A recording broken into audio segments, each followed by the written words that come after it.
My name is Liana Grey. If you're listening to this, you've stumbled into a story that was never meant to be quiet, never meant to fade into whispers, and I will not soften it for comfort, because comfort is what they offered my father before they crushed him, and I will never be polite about what they stole from me. I grew up trusting the idea that truth mattered because my father taught it like scripture. He typed facts into columns and brought crooked men into light, and he believed that telling the story was armor. Until that armor was bought and bent and tossed aside when a bridge collapsed and the company whose logo smiled from billboards gave grief payments and closed ranks, and the police called it an accident and the reporters printed the word without asking the hard questions, and my father did not come home again. For a long time I thought the world had failed us because it was lazy or afraid, and so I appealed to it in the ways people do: emails, official complaints, public records requests. And every door I opened was papered shut by counsel and press releases and rehearsed condolences.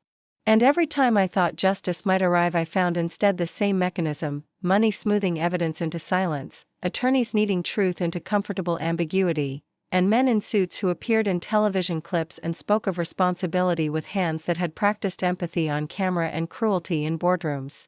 When the man who ran the corporation, Adrian Voss, appeared on screens and smiled about jobs and community investments, I wanted to spit. His smile was the same face that had taken my father's life and called it weather. So I did what broken things do: I changed shape. I learned the architecture of the machine that had eaten my family. I studied ledgers like scripture, and I learned to find the dark rooms where deals were signed, the accounts that funneled money through clean-sounding charities, the insistent patterns that repeated in different jurisdictions like a corroded chorus. I taught myself to be fluent in risk models, in private memos, in the human way men believe the lies they tell. And I learned one more thing that mattered more than all of that: invisibility is power. People in power never watch the ones they deem harmless. They never turn their heads to the assistants, to the analysts, to the quiet women who file the minutes and fetch the coffee. They pretend those faces are not writing histories. They are wrong. I moved into his world by appointment and by artifice. I applied for a temp role in a department that dealt with procurement, and while others saw a small desk and a polite woman, I found access to vendors, to routing numbers, to contracts that passed like luggage from hand to hand. You would be surprised what a person believes an eager assistant will do. You would be surprised how many signatures you can track once you know how to ask in the right way. I gathered pieces of him the way an archaeologist gathers shards: careful, patient, cataloging everything, because revenge must be precise to not become the same rot you punish. And I was not alone, because cruelty breeds company. While I moved through his halls, I found people who had been picked last at the table and whose lives were dented now by the same machine. A contractor who had lost a team to substandard equipment after corners were cut, a young engineer whose safety report had gone missing, the mother who had been paid hush money to keep a grave quiet, and they taught me the human ledger of pain: names, faces, times, testimonies. They traded me their rage and I gave them tools, ways to leak, safe channels for testimony, proof that would not be erased, and together we stitched a network that knew where his shadow met the street. Revenge is not an explosion, it is a weather system. You prepare and then you wait while the currents shift. I began small because small things disarm the arrogant: an anonymous transfer rerouted to a watchdog account, an invoice sent to the wrong inbox, a photo of a private meeting slipped to a freelance journalist who had once refused a bribe. These are tiny ventricles that feed panic into a great heart. Each leak was designed to look accidental at first, a possible mistake, and yet the pattern can be read by anyone who knows how to look. When the pattern became visible, panic behaved like a contagion. Investors called. Board members whispered. The PR firms scrubbed language from press kits until the language shined like an excuse. They called it a smear campaign, and they hired counsel who polished their statements until they rang empty but prideful. He believed he was untouchable because he had built scaffolding of influence: donors, regulators, phony foundations that funneled damage into philanthropic pages. But scaffolding cannot hold when every support point is burned at once. I targeted the supports: obscure accounting entries to offshore accounts, contracts that tied his foundation funds back to shell companies that had designed unsafe structures, emails where contractors begged for safety reviews that never came because a cost-saving directive had rolled down from a closed door. I measured his arrogance and fed it to him in public ways. The first meaningful crack was not in a headline but in a stock ticker, a quiet drop that made his CFO call an emergency meeting. They responded in the way all the powerful do, with instruments designed to bury the truth. They subpoenaed memory and hired private investigators, men who wore sunglasses indoors and who thought cameras could scare off a whisper. They tried to find scapegoats, hackers from abroad, an angry ex-employee, an opportunistic competitor, but they never found the woman who walked daily with her head bowed and a folder under her arm.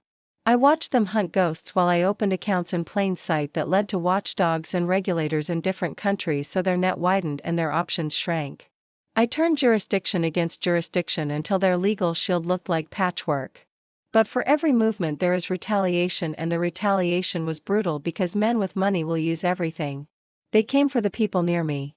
My allies felt the squeeze: a contractor audited out of business, a mother's testimony suppressed by a threatening call that offered reparations in exchange for silence, a friend arrested on an orchestrated charge and shamed in tabloid headlines. I learned in those days that war has a currency, and the currency is suffering, and the ledger begins to weigh on the conscience no matter how righteous your aim. My chest hollowed with every collateral wound, but I had to continue because the alternative was the world reverting to the comfortable lie that one man's smile could fix everything. The pivot in my plan happened when I found the patron behind the patron, a name that did not gleam in philanthropy columns, but nested in shell ledgers and private flights, and a private counsel who did not appear in public records. This man was the kind of invisible hand that smiles and has no face, the kind of man whose money lubricates suppression while his name is spoken only in bank rooms. Expose the patron and the puppet falls, expose the puppet and sometimes another puppet climbs up the string. I wanted the root, not a branch. So I adapted.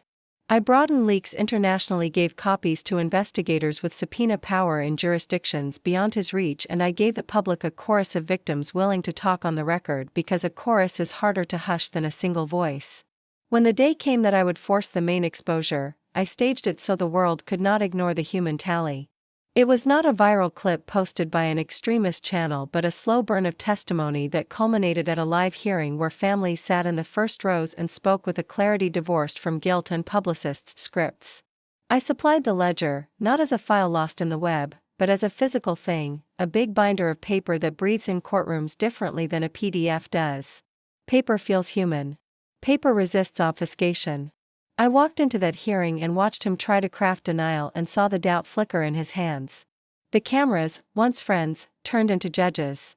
They called the fall theatrical and late-night commentary, and they called me a vigilante in morning shows, and they wrote op-eds that argued nuance and the impossibility of absolute truth, but the court read differently, and when the sentences arrived, the man who had built his life on other people's erasures was finally named and held accountable. He did not smile when led away. He did not look like a man whose life had been redeemed. He looked like a man who had lost the whole, and the sight softened nothing in me. Victory tasted of iron and quiet. There was a moment of silence after the verdict, a thin second where the city seemed to steady, as if the air had been scrubbed and could breathe again, but the cost was visible in my reflection and in the missing faces of people whose names would not fit on the front page, and I understood what power does: it consumes and it regenerates. You can cut down a tree and another will grow in its place unless you cut out the root. I had cut down one man and unraveled one network, but the money and influence that seed new predators remained a scourge. My work continued because I had no illusions that cages closed by law are not occasionally reopened by new keys. In the end, vengeance is not a hymn and justice is not a guarantee. What I had done was a maneuver, a corrective. I had made a city look and not look away. I had given names back to families and taken a man's stage from under him. The ledger I carry is heavy, comprised not just of the wrongs I set right but the wrongs I caused trying to set them right, because any war creates collateral and the people who wage it learn the ache of those receipts. My friend who was framed still pays time for a charge that was never his, and no headline can stitch that hole. That is the part of the bill you do not put on the public ledger. And yet if you ask me whether I regret it, I will tell you this: I regret the toll but not the act, because when a system pretends to be a moral arbiter while it buys immunity for murder, you cannot keep quiet and call it patience, you must call it cowardice, and I refuse to be a coward. I will not be the woman who stood by while men traded bodies for profit. I will not be the woman who let my father's death become a comfortable anecdote for columnists to moralize about while the guilty adjusted their cufflinks. This is why I say, keep your recorders in your pockets and your skepticism acute, because the world will rename crimes and call them accidents and charity, but if people listen and ask and remember, then the next generation might not have to build revenge as carefully as I did. I am not a saint. I am not a martyr. I am a woman who learned how to use knowledge like a blade and used it to cut the things that had been allowed to fester for too long. My name is Liana Grey, and I am asking you not to romanticize what I did but to understand it as a map. Find the weak seams in power structures, document them, fight legally where you can and fiercely where you must, because silence is a favor given to the powerful, and I will not take part in the courtesy of silence any longer.